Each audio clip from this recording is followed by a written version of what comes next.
俺俩给牙科咳嗽了，你们俺上哪了？上诊所了呀。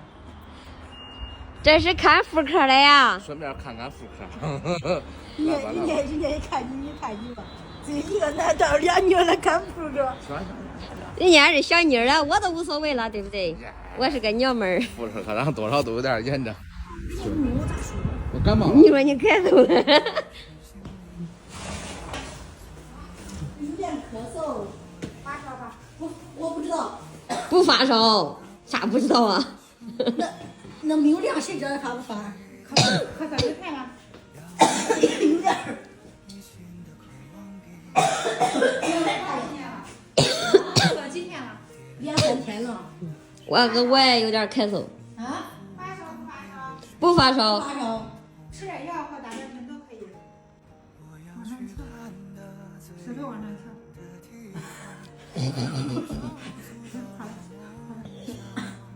好了吗？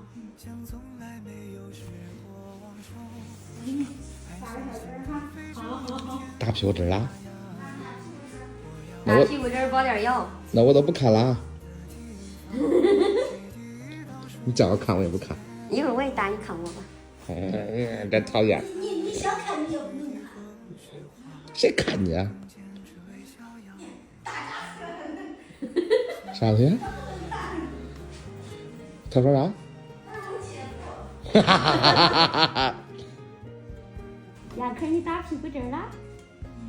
嗯？那咋弄啊？可疼啊！你那个男孩叫我安慰安慰。你这。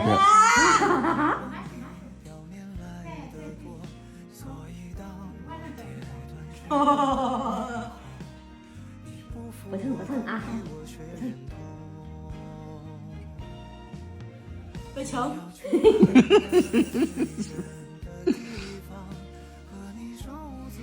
我放松了。哎呦！媳妇儿，咱俩这样不好，咱俩不好，咱俩得安慰安慰他。啊！一会儿再打一针。你还不是俺小米的，俺小米连嘴都不咧的。他说我不用打针。为什么？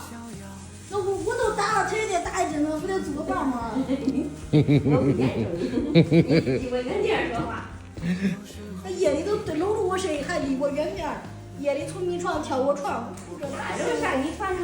你挺委屈了，给他揉揉屁股。还给你揉哪个屁股蛋？这个屁股都热点儿，他打一针可疼。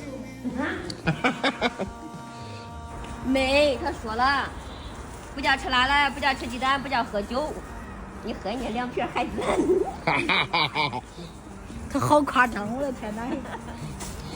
这就是有福同享，有难。回去吃药吧，咱俩。上人媳妇儿天夜里对我咳。你先对我咳了。我看了，那俩情呀也是塑料姐妹花。啥呀？夜里还搂着谁来说？